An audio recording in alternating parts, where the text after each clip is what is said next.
Hey guys, in this video I'll show you how to connect your AirPods, AirPod 4s to your Samsung smart monitor. This is an M7 right here and it'll be under a couple minutes.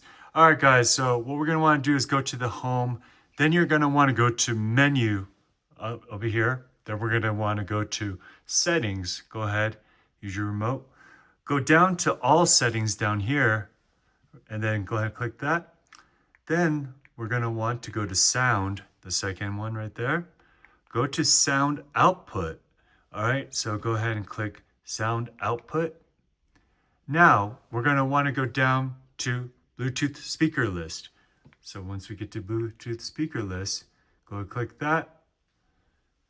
All right, so then let it search, and then when it says searching, open your AirPod 4s and then tap it twice.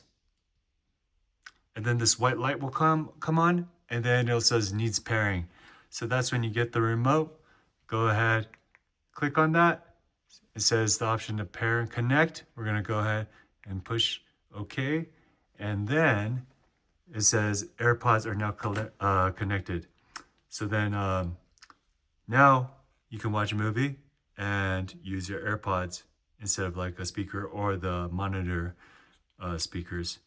All right, guys, so I hope this video helps. If it does, please consider liking, subscribing, and I'll try to come up with more good videos. Thank you very much. Bye-bye.